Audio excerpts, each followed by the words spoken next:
Bismillahirrahmanirrahim. Assalamualaikum warahmatullahi wabarakatuh.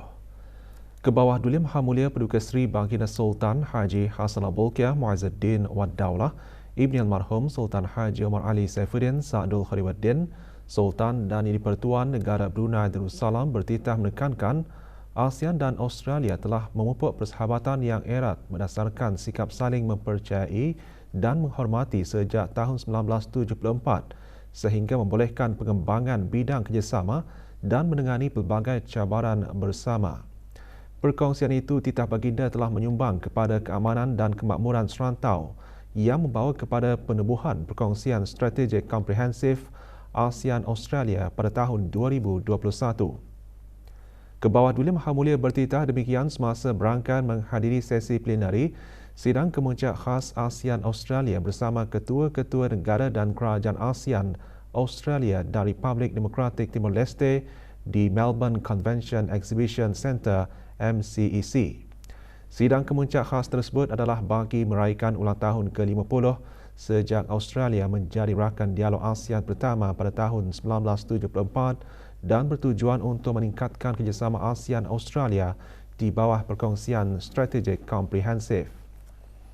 Menyentuh mengenai inisiatif rakyat ke rakyat termasuk New Colombo Plan, Australia Awards Scholarships dan Australia for ASEAN Initiatives, baginda menekankan program tersebut adalah asas kepada hubungan rapat ASEAN Australia dan pelaburan penting bagi membina hubungan dan persefahaman yang berkekalan antara rakyat ASEAN dan Australia yang akan memastikan perkongsian itu kekal kukuh pada tahun-tahun akan datang. Ke arah itu, baginda merakamkan penghargaan atas beasiswa yang dihulurkan kepada negara Brunei Darussalam serta pengumuman Australia mengenai beasiswa tambahan yang akan bermula pada tahun 2025. Dari segi ekonomi, baginda menggariskan kepentingan kerjasama ekonomi kepada hubungan ASEAN Australia dengan ASEAN Australia New Zealand FTA terus menjadi FTA yang paling komprehensif, berkualiti tinggi dan moden di rantau ini yang turut menjadi rujukan dalam perundingan RCEP bagi meluaskan lagi perdagangan dan pelaburan di rantau yang lebih luas. Berangkat mengiringi baginda ialah Duli Yang Teramat Mulia Paduka Seri Pengira Muda Abdul Matin.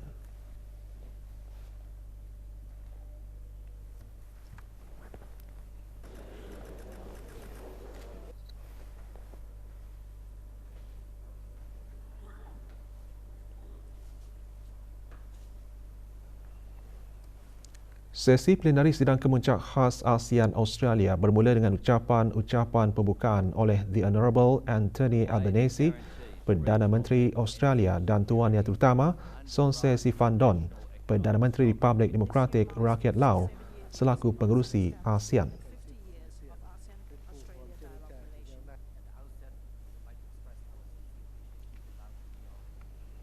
Kebawah Duli Maha Mulia bertitah strategi ekonomi Asia Tenggara hingga 2040 Australia yang memerlukan peningkatan pelaburan dan membina kapasiti rantau ini dengan ekonomi digital sebagai keutamaan adalah amat dihargai. Baginda menegaskan strategi tersebut adalah relevan terutama apabila ekonomi digital ASEAN dijangka berkembang kepada $1 trilion Amerika menjelang 2030 dan kini ASEAN sedang berusaha membangunkan perjanjian rangka kerja ekonomi digital.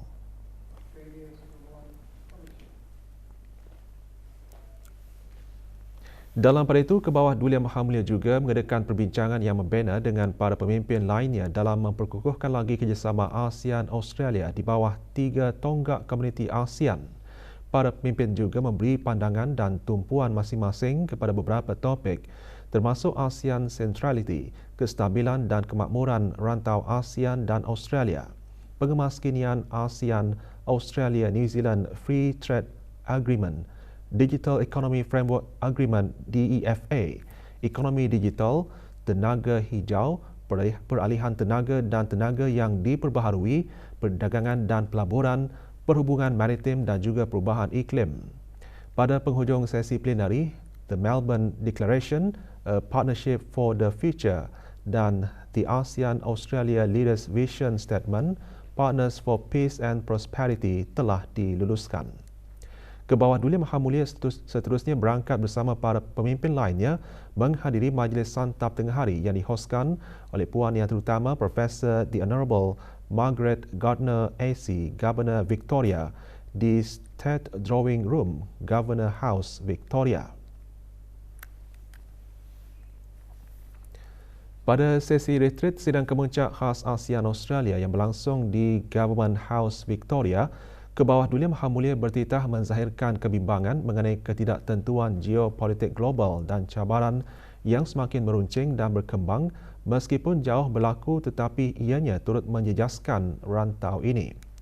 Gangguan rantaian bekalan yang berpanjangan titah baginda telah mengakibatkan harga makanan dan tenaga yang lebih tinggi dan pewujudan pelbagai strategi Indo-Pasifik dan minilateral yang berkemungkinan menambah lagi ketidaktentuan dan cabaran yang telah dihadapi. Dalam hal itu, ASEAN membangunkan ASEAN Outlook on the Indo-Pacific (AOIP) untuk menggalakkan persekitaran yang membolehkan keamanan dan kerjasama berdasarkan kepada prinsip keterbukaan, keterangkuman dan ketelusan.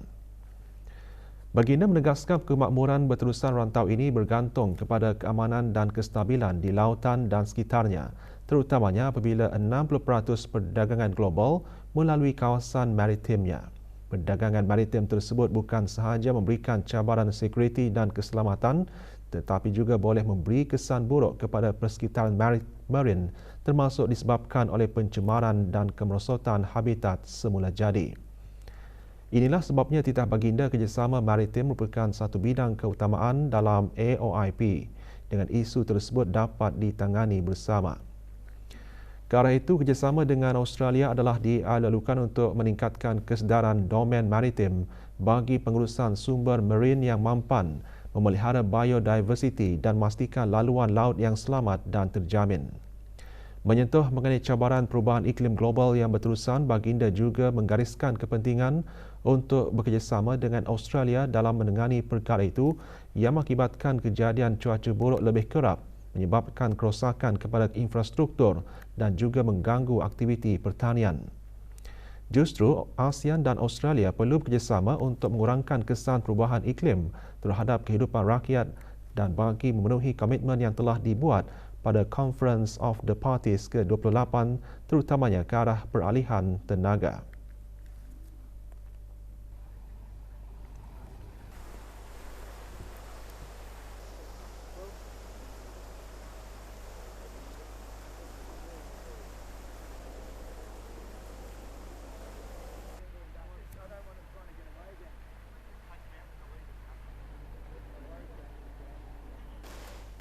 Baginda juga bertitah sokongan berterusan Australia melalui strategi tindakan perubahan iklim serta komitmen berterusan mereka untuk menyediakan bantuan bagi mengoperasikan pusat perubahan iklim ASEAN di negara Brunei Darussalam yang akan memudahkan penyelarasan serantau dan membangunkan strategi untuk menangani perubahan iklim adalah sangat dihargai.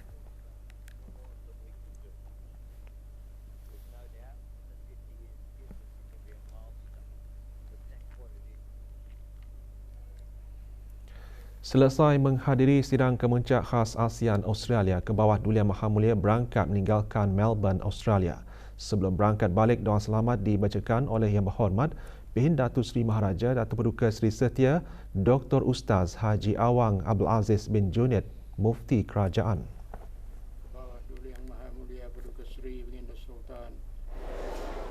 Hadir di Melbourne Jedbase bagi menyembahkan ucapan selamat berangkat ialah Tuan Yang Terutama Luke Arnold, Pesuruhjaya Tinggi Australia ke negara Brunei Darussalam serta pegawai dan kakitangan Suruhanjaya Tinggi negara Brunei Darussalam di Canberra, Australia.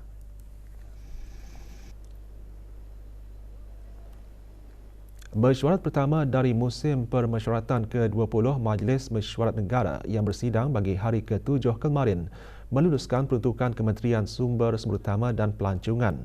Sebelum meluluskan peruntukan tersebut, sidang mendengarkan perbahasan mengenai beberapa isu, antaranya kawasan-kawasan ternakan ikan yang dibangkitkan oleh Yang Berhormat Pengiran Haji Isa bin Pengiran Haji Aliuddin. Yang Berhormat Datuk Seri Setia Dr. Awang Haji Abdul Manaf bin Haji Matusin, Menteri Sumber Utama dan Pelancongan, memberikan respon kepada isu tersebut. dan kadang-kadang telur tidak mencukupi untuk kegunaan domestik.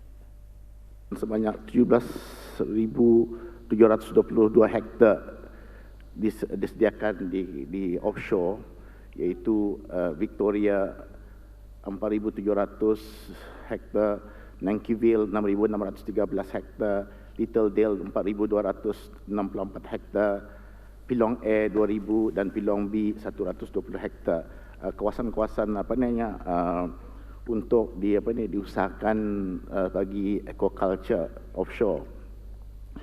Setakat ini ada 2 syarikat terlibat dalam offshore ini, akan dipromot lebih aktif lagi bagi membolehkan banyak-banyak FDI lagi datang ke Brunei untuk mengusahakan kawasan-kawasan tersebut ini. Strategi Belanjawan Kementerian Hal-Ehwal Agama memberi penekanan dan keutamaan dalam 7 sektor. Yang Berhormat Pihin Udana Khatib Datuk Paduka Seri Setia Ustaz Haji Awang Badaruddin bin Pengarah Datuk Paduka Haji Awang Osman, Menteri Hal-Ehwal Agama menjelaskan perkara tersebut dalam mukadimah cadangan peruntukan kementerian berkenaan bagi tahun kewangan 2024-2025.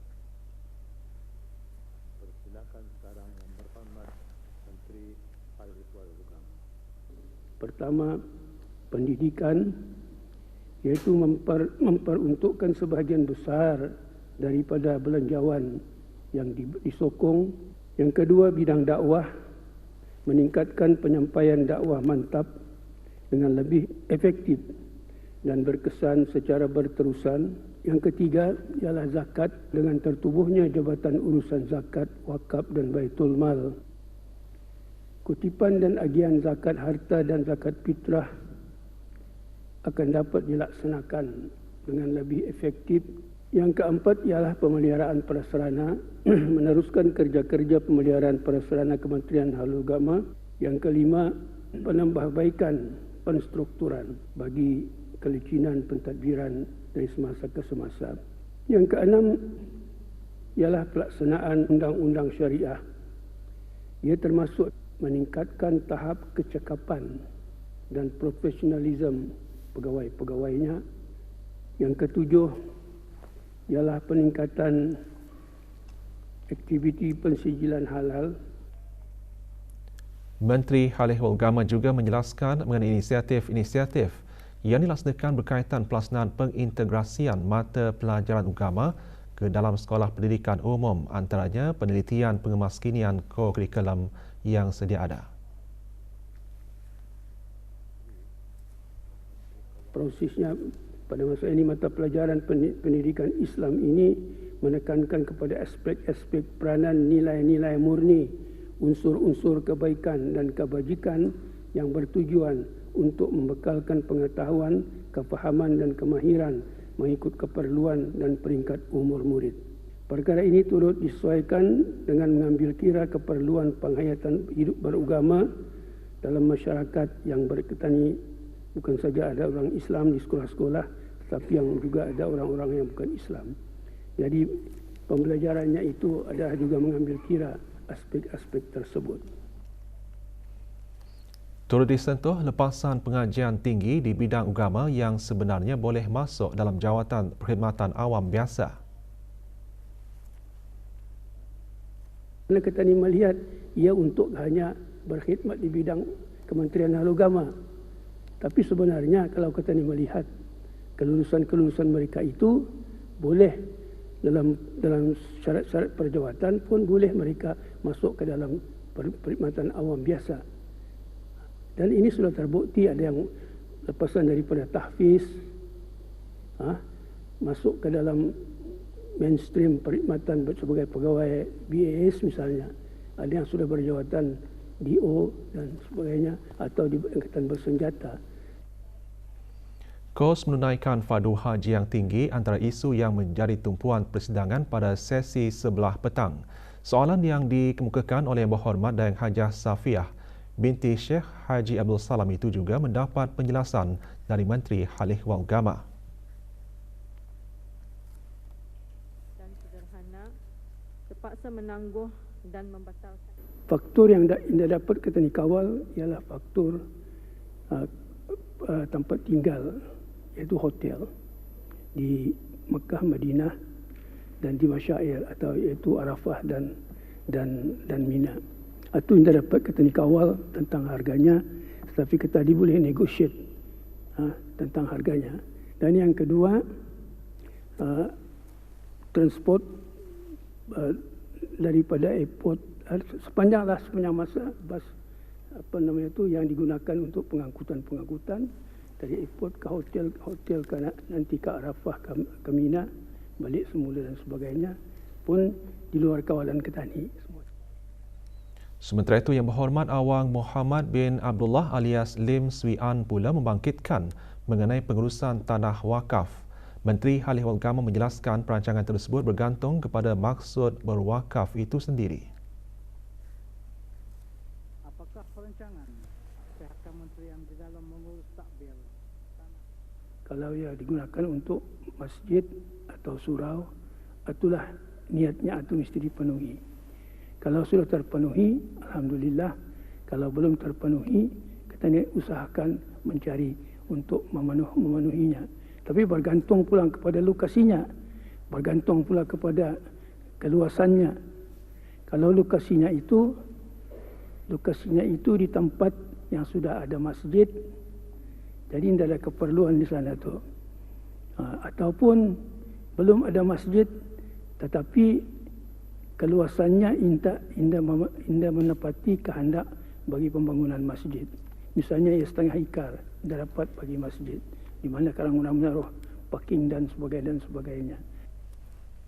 Penglihatan anak bulan Ramadan tahun 1445 Hijrah akan dilakukan di seluruh negara pada petang hari Ahad 29 Syakban 1445 Hijrah bersamaan 10 Mac 2024 Masihi.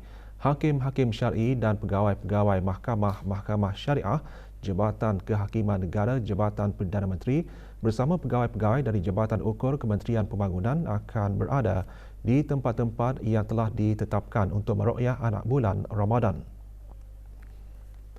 Tempat-tempat yang telah ditetapkan untuk meruqyah anak bulan Ramadan ialah Menara DST, Ibu Pejabat Bangunan DST, Taman Rekreasi Tanjung Batu, Kampung Sabun, Pekan Muara, Bukit Agok Jerudong, Bangunan Hilal Bukit Ambok, Daerah Tutong dan Bangunan Hilal Bukit Lumut, Daerah Blight.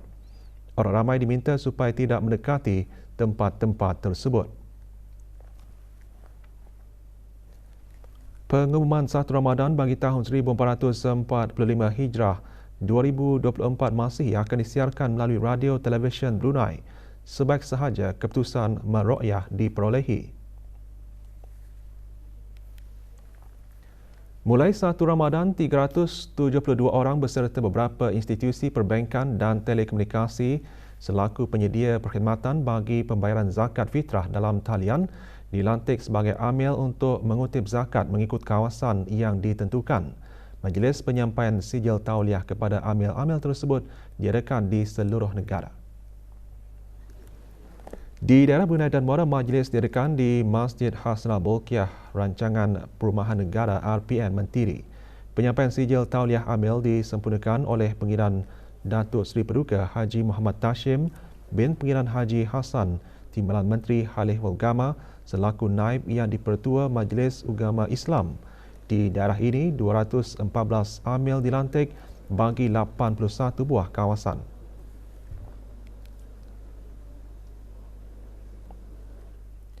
Penyampaian sijil tauliah kepada para amil bagi mengutip pembayaran zakat fitrah di bulan Ramadan juga diadakan di 3 daerah lain. Di daerah Blight, 21 amil dilantik untuk mengutip zakat bagi 16 kawasan. Penyampaian sijil tauliah amil disempurnakan oleh Datuk Seri Setia Awang Haji Tasim bin Haji Hakim, Ahli Majlis Ugama Islam. Majlis berlangsung di Masjid Pekan Seria.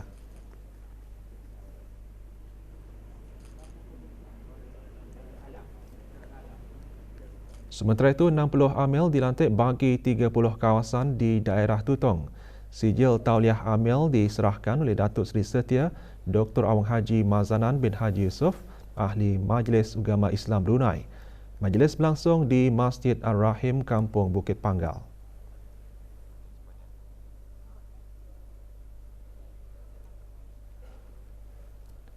Manakala di daerah Temburong, majlis penyampaian sijil tauliah diadakan di Masjid Kampung Puni.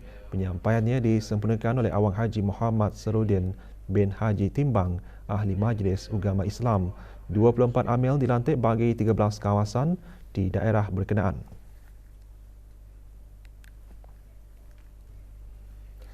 Aplikasi Bru Health akan terus dikemaskini bagi mudahkan lagi perkhidmatan kesihatan kepada orang ramai.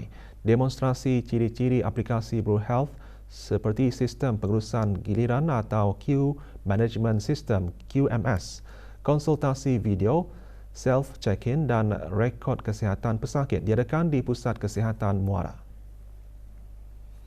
Hadirin berhormat, Datuk Seri Setia Dr. Awang Haji Muhammad Isham bin Haji Jaafar, Menteri Kesihatan. QMS merupakan sebuah sistem yang komprehensif dengan ciri-ciri yang diintegrasikan bagi memudahkan orang ramai untuk membuat tempahan perjanjian dan perkhidmatan lain. Ciri self-check-in merupakan ciri baru yang diperkenalkan dalam aplikasi Bru Health. Manakala konsultasi video merupakan ciri bertujuan memudahkan pengguna mendapatkan perkhidmatan kesihatan melalui secara dalam talian. Ciri rekod kesihatan pesakit pula membolehkan pengguna meneliti rekod sejarah kesihatan.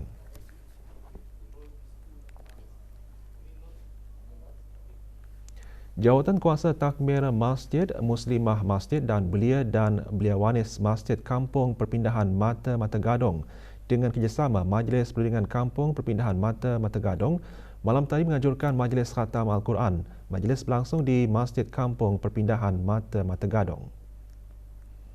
Majlis dimulakan dengan bacaan surah Al-Fatihah dipimpin oleh Yang Berhormat Muhammad Ali bin Tanjung, Ahli Majlis Mesyuarat Negara. Majlis diadakan sempena memperingati sambutan ulang tahun Hari Kebangsaan Negara Brunei Darussalam ke-40.